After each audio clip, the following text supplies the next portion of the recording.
Gray refers to play as serious, yet not serious, trivial, yet profound, imaginative, and spontaneous, yet bound by rules and anchored in the real world. Gray extends the definition of play by describing three basic attributes that include characteristics of play that should remain constant. The first is motivation and mental attitude. The second is playfulness, which has varying degrees.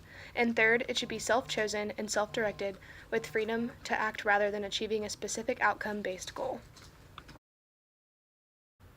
We have interviewed 10 teachers, asking them 5 questions on how play can contribute to a child's development and learning in the classroom.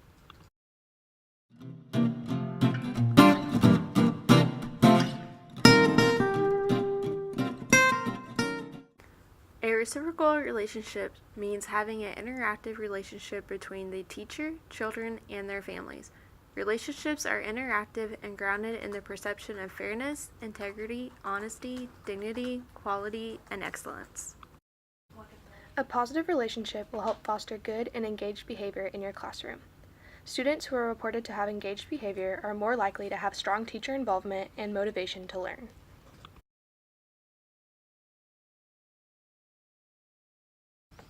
Teacher-student relationships. To construct a reciprocal relationship in the classroom, a teacher must be involved with their students' lives, being their supporter and motivator, and always fostering a positive relationship. This can be done by teachers speaking to students in a warm and affectionate tone and saying encouraging things. These relationships rely heavily on the teacher being able to provide what each individual student needs. One need is a student must feel comfortable and have a sense of belonging in their classroom to be able to engage in social and academic conversations. Students must feel secure in their classroom in order to express their own ideas or ask questions. By children feeling that they can comfortably talk to their teachers, then they can flourish in language learning activities. When they are able to communicate better, then they are able to engage in sophisticated conversations, which will benefit them in their early years of school. Teachers' lessons are taught in the classroom, and both teachers and students focus on learning rather than doing. With the shifting of the focus off of doing the lessons and centering it on learning the lessons, it allows the teacher to create a very specific relationship with each student. When a community of learners begins to develop, teachers and children are focused on learning rather than just doing activities. Learning centers allow for teachers to share information. This sharing of information allows teachers to see their students from a new understanding. This new understanding allows students to open up to their teachers in their centers. These centers allow teachers to document how each child is developing and what they are comprehending as the teacher introduces new information. One approach which allows students and teachers to work together is the project approach. This approach uses an in-depth investigation on a topic that students have chosen for themselves with a teacher as a guide. Teachers should guide learning based on when students are ready to progress. When you overwhelm children with things to learn that are outside of their abilities, it can lead to stressing them out. We can think of this as fight or flight. If you guide learning when the child is ready, then they will prosper. But if you expect them to learn things outside their capabilities, then it will lead to constant stress and resentment against learning. Parent-teacher relationships are highly important in education because every child has a caregiver or parent that should be involved in helping them when they're not in school. A parent needs to feel valued by the teacher. This involves shared decision-making. In a partnership, relationships are predicted by interactions that are based on mutual trust, common goals, and a two-way communication. The parent and teacher should collaborate as a team to effectively provide their child and student the appropriate environment to learn. When parents form a strong relationship with the teacher, it allows them to establish a strong presence within their child's own learning. This strong relationship resonates back to the way the student performs in the classroom. This performance can be easily influenced by the parent-teacher relationship and what exactly gets communicated throughout the classroom and within the home setting. When students see more of a connection between their school, education, and their home life, there is often a positive improvement in academic achievement. In other words, the more connections and positive relationships we can make, the more chances the student has to see the worth of their own academic success. In building your relationships with your student's family, you will see more opportunities to start building a relationship with your student. Reaching out to families early in the school year before there is a problem to let them know you are interested in their input and joining in a partnership with them is a great way to start off their relationship. Different families may require different forms of communication. They can communicate through professional emails, phone calls, parent-teacher conferences, and even send home letters. Sometimes it may be necessary to use these forms of communication in their native languages. These forms of communication do not necessarily have to hold a negative connotation, but can motivate students to do better instead of punishment or fear. Peer relationships are also important to a child and can have an effect on class-positive behavior. Peer acceptance is something that every child strives to achieve. Teachers can help form peer relationships by allowing students to work in teams where they can do activities to learn about their strengths and weaknesses. One of our teachers responded by saying, "We do class builders and do a lot of Carrigan structures, which are instructional strategies that are designed to increase student engagement and cooperation to create a team feeling." Teachers should strive for reciprocal relationships in their classrooms and their community so that their students will have strong and trusting relationships to help build useful learning skills.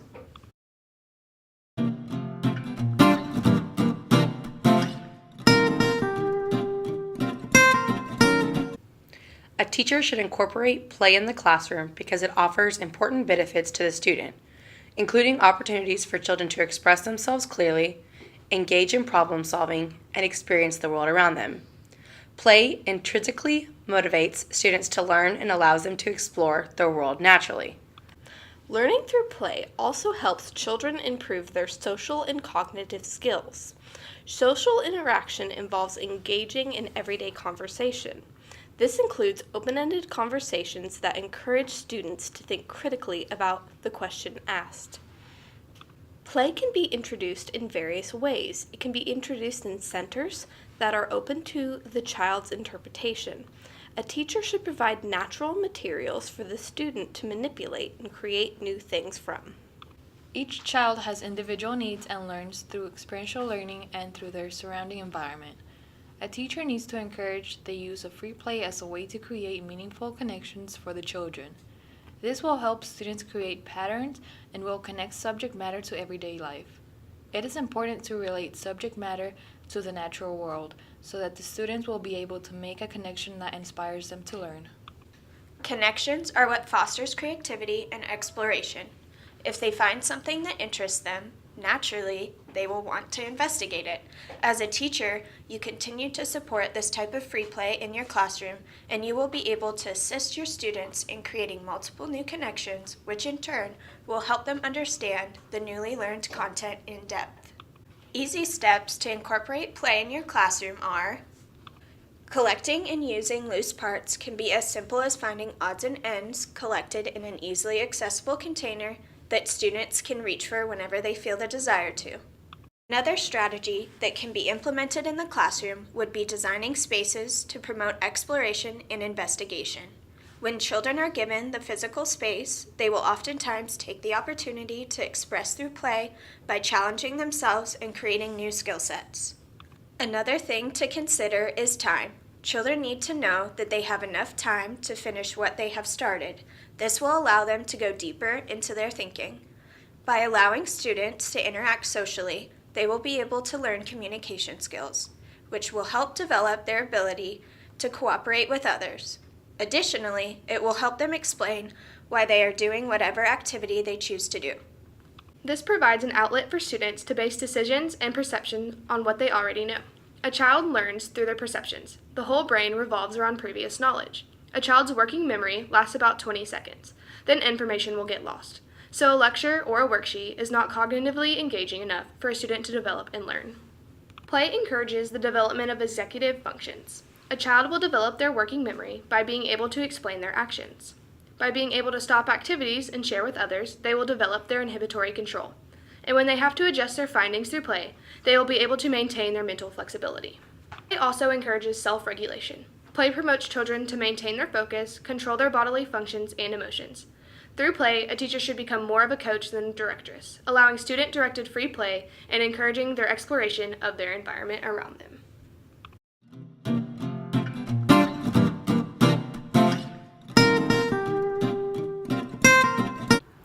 Assessment helps a teacher decide who is learning what in the class and what individuals need help with specific concepts. Teachers should be incorporating frequent assessments that are diverse and comprehensive. When students are assessed frequently and at a high quality of assessment, the teacher can quickly adjust their mode of instruction to what the class needs at that particular time. If all students have mastered a certain level of learning, then the teacher can make the lesson more challenging and appropriate for the class. Through assessments, we can give children positive feedback on how they can specifically improve their performance for academic achievement, which research shows is more likely to result in learning. There are many different ways that you can assess your students within the classroom, but the two main types of assessment are formative and summative. Formative assessment is meant to monitor students' learning, and summative assessment is meant to evaluate student learning. A pre-assessment can be done using either of these ways and is used as a tool to predetermine what the student's current knowledge is in order to track progress along the way. The form of assessment used will change with each class or struggle encountered. Through pre-assessment, teachers can identify the different challenges the students have experienced or even the students who are ready for more advanced work. For instance, if the student has any misconceptions that may cause issues in the future, pre-assessment is the perfect time to focus on and address these misconceptions before they become too problematic. Methods for assessment can range from observing, self-assessment, simple in-lesson assessments, larger assessments with group involvement, or you can use single student assessment. Teachers should be using formative assessment daily in the classroom. A study done from the Regional Educational Laboratory Central found on average across all the studies, students who participated in formative assessment performed better on measures of academic achievement than those who did not. One commonly used method is the use of exit tickets. Questions are asked by the teacher at the end of the lesson that are used to stimulate higher order thinking. The students write their answers and give them to the teacher upon exiting the classroom. This form of assessment allows the students and the teachers to work together to create new understandings and learning. The teacher may evaluate the answers after class and adjust the way he or she instructs. The Reggio Emilia approach uses a systematic formative assessment documentation framework. During this assessment, teachers perform extensive observation and documentation of the children's learning process. This information is then shared with other adults intentionally. By working in pairs, teachers are able to listen and understand their students to help guide curricular decisions. Other methods of assessment that can use critical thinking skills would be having students draw a concept map of what they have just learned, having children write 2 or 3 sentences identifying main points on the topic they have just learned, or assigning group and individual worksheets. The Sudbury Valley School method has children teach each other, which leads to truly understanding the concept. Or some use the Montessori method to observe their students and determine what level they are at and how far they have progressed. Observing students is a developmental assessment approach used in almost every classroom, not just the Montessori approach. During observations, a checklist can be used to record each child's strengths and weaknesses in multiple domains of learning, including personal, social, and cognitive development.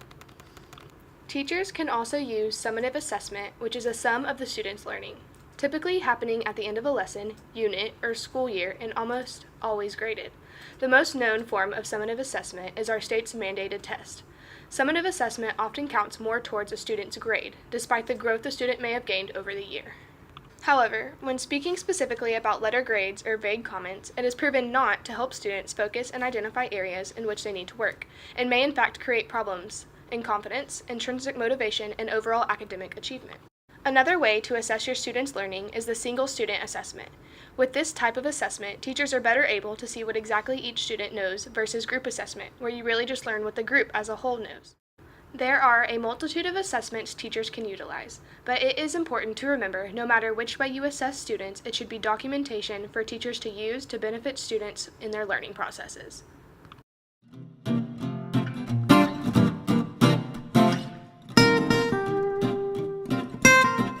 Research has shown that students can clearly articulate a definition of caring and identify specific behaviors of caring teachers, such as willingness to help with schoolwork, showing respect, treating students fairly, and helping with personal problems. These characteristics are important because it shows the teacher cares about the child and their learning rather than just giving a lecture and going home.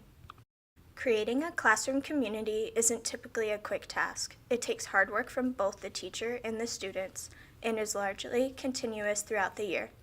The students should be able to come to a classroom that is a safe, engaging environment.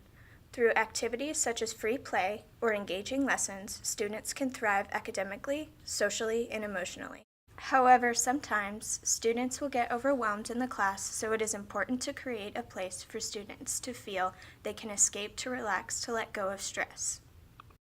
To create a sense of belonging, teachers can showcase their students' work. This will help make the classroom more comfortable, which will lead to students being more focused on what is being taught and promote a good attitude when coming to class. When students are in the classroom, things we can do to make them feel like part of a community is having them involved in their own learning, having them create classroom rules, and respecting each other's differences.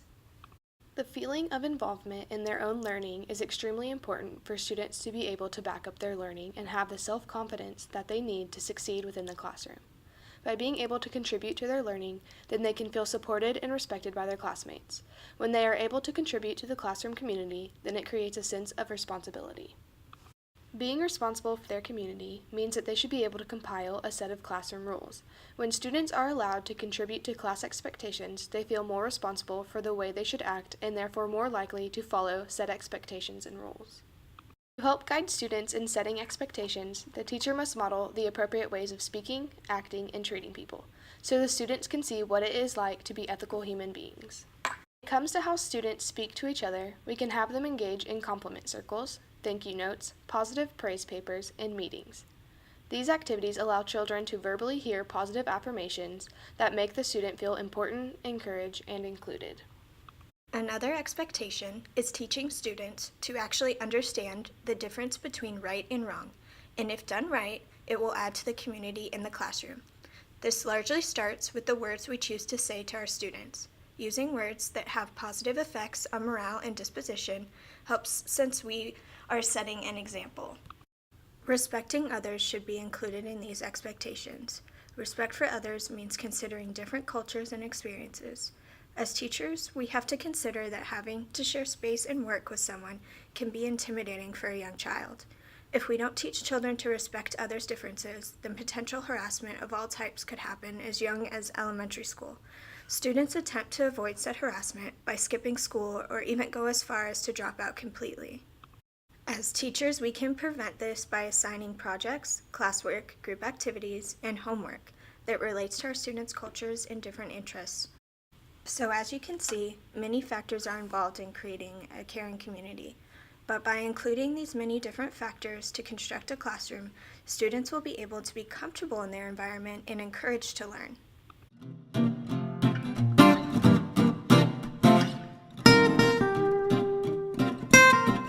The process of thinking is extremely important because a child needs critical thinking skills for their everyday life and for their future.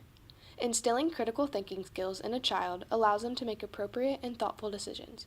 Educators can teach students to analyze and critique, but the real critical thinking happens when the student is intrinsically motivated to do so carefully and with serious intent. Developing critical thinking skills in the classroom can start with asking open-ended questions that help encourage higher-ordered thinking and reflection of their own ideals that may not be fully informed yet. Critical thinking doesn't just come about from one perspective, one vantage point, or one way of thinking. It comes about from looking at all angles of a problem, carefully considering the implications, and arriving at a decision that is well-rounded. A teacher should provide opportunities for their students to answer questions by giving them a sufficient amount of time to analyze and decipher the true answer. A teacher may allow students to discuss within their own table groups. By doing so, they allow the students the chance to verbalize their own ideas and express them. By verbalizing their own ideas within a group, they are able to hear what the other members in the group have to say and then apply it to their own way of thinking. In both the research and teacher responses, there was an emphasis on teaching a myriad of strategies for higher order thinking. One of those strategies can be encouraging students to ask the whys and the whats of the world. Another may be asking the students to create pro-con charts and concept maps. These can start students on the right path and help them see different angles and connections that they may have never seen or have been able to make at first. Furthermore, the students can be asked to compare and contrast the charts and maps of other students in order to see the holes in their own thinking and gain perspective. You can enhance critical thinking in your classroom by allowing students a certain amount of debate time each week to do so. By asking students to create these types of charts and maps and compare and contrast, the learning goes from the teacher's hands to the students. In the Reggio Emilia approach, critical thinking is done by sending home completed individual and group projects at various stages of completion for children to revisit and expand their learning through reflective thinking with family and parents.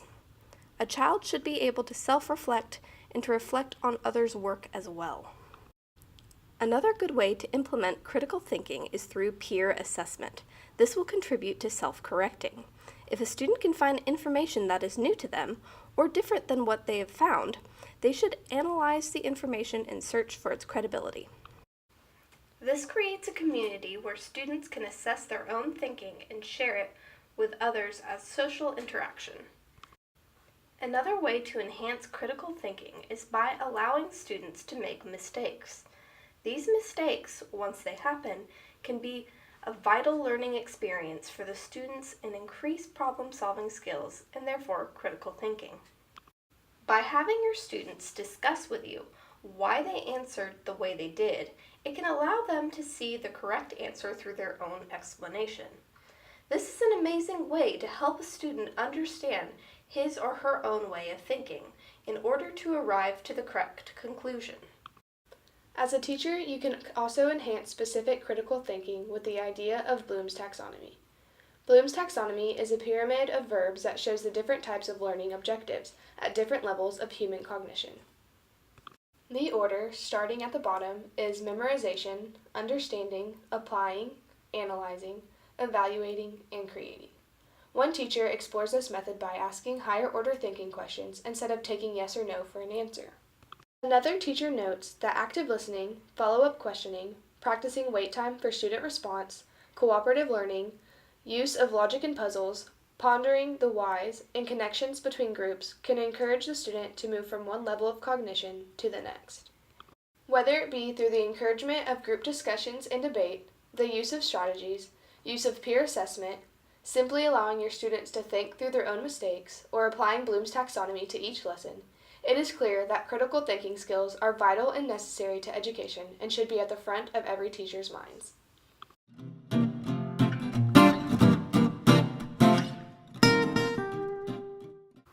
In this video, we have analyzed 5 questions that every teacher should ask themselves before the beginning of and throughout the school year. Through communicating with 11 educators and combing through hours of academic research, we have come to some conclusions for our questions. In our first question, how do we construct reciprocal relationships in the classroom? We identified 3 types of relationships within the classroom that should be fostered by every educator. The first relationship we identified was student-teacher. This relationship can be encouraged by the way we choose to speak to our students, choosing to take the time to make them feel comfortable, and the way the educator constructs the lessons. The second relationship we pinpointed was that of the parent-teacher partnership. Caregivers and educators should work together to develop the best environment and education plan for each individual student. In order to cultivate a partnership with caregivers, educators should let them know that their input is valued and appreciated. The final relationship we noted was that between the peers, the classroom community is one of the most important aspects of education. It teaches students proper social behaviors and encourages them to engage. To foment this relationship, a teacher may ask students to work in centers or groups. Our second question was, how and why do you incorporate play in the classroom? We spoke on how we can incorporate play into the classroom and how play in the classroom enhances social skills, critical thinking, and encourages the development of executive functions and inhibitory control. One way play can be incorporated into the classroom is through having centers. Teachers also need to keep in mind that they need to make sure they give the students enough time in the classroom to finish what they are doing. Play is important because it allows students to express themselves creatively. By expressing themselves creatively, students can build relationships with the teacher and with each other. One important aspect of play is that it allows for the development of executive functions. Through playing, children are able to learn self-regulation, which encompasses being able to control their bodily functions and their emotion. While incorporating play, it is important for a teacher to remember to step back and be more of a coach rather than dictate every single thing. Students need free time to play in the classroom. Overall, play in the classroom is vital for every teacher to incorporate. The next question we addressed was, how do you assess children's learning in the classroom? Teachers should be incorporating frequent assessments that are diverse and comprehensive. When the class is assessed frequently and appropriately, the teacher is able to adjust things immediately to what the class needs in that specific time. Pre-assessment is a great way to start off any unit. It allows the teacher to see the current knowledge and where the starting off point should be. Pre-assessment is also the perfect time to identify and address any misconceptions the student has brought with them, before they have the opportunity to become problematic in the future. The next form of assessment that is crucial to every classroom is formative. Formative assessment can and should be used daily. It has been proven that students who engaged in formative assessment scored better on measures of academic achievement. Other methods of assessment would include having students create concept maps, having students write small paragraphs identifying main points of a lecture or passage they were asked to read, and asking students to fill out group or individual worksheets or observational. The next form of assessment is probably the most widely known, summative assessment. Examples of summative assessment would be tests, quizzes, and evaluations at the end of a lesson or unit. These are important to learning, however, do not necessarily help the teacher adjust their mode of instruction. The last form of assessment is the single student assessment. This form of assessment can help the teacher better identify each individual student's strengths and weaknesses. The next question we asked was, how and why do you create a caring community in your classroom? It will take both the teacher and the students to cooperate with each other in order to create a caring community in the classroom. First off, students need to feel safe in order to be able to be part of the community. Teachers can achieve this by creating a safe environment, both physically and emotionally. Students also need to have a sense of belonging in the classroom. Teachers have different strategies for this, such as showcasing work that the students have given permission to show off in the classroom. Another way is to involve students in their own learning. By choosing what and how to learn, students feel more involved in the classroom. Finally, teachers need to set expectations and make sure it is expected that everyone will respect each other. The last question we analyzed was, how and why do you enhance critical thinking in the classroom? Many teachers emphasize that critical thinking skills are important in all aspects of life. Also that they cannot be directly taught, but rather fostered and encouraged. Ways to encourage critical thinking include asking open-ended questions and encouraging children to look at all vantage points. Time has also been heavily emphasized. When a student feels as though they have enough time, they will be more likely to fully investigate their thoughts. Strategies have been an important aspect of critical thinking. When we teach our students strategies and habits to encourage critical thinking, it gives them a basis to fall back on when they become discouraged. Mistakes are an important step to critical thinking and problem solving.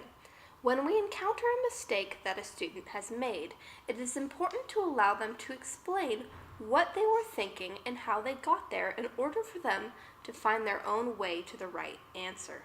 Bloom's taxonomy can be used to enrich the classroom by visually giving students cognitive goals.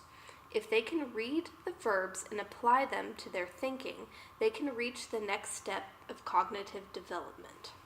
This research project has allowed us to investigate many different aspects of education and hopefully narrow them down to the most important.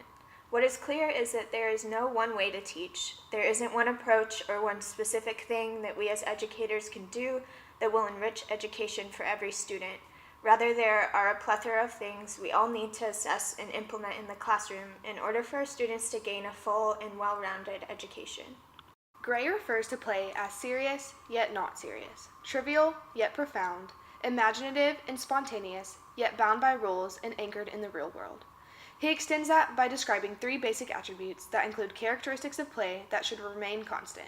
The first is motivation and mental attitude. The second is playfulness, which has varying degrees. And third is that it should be self-chosen and self-directed with freedom to act rather than achieving a specific outcome-based goal.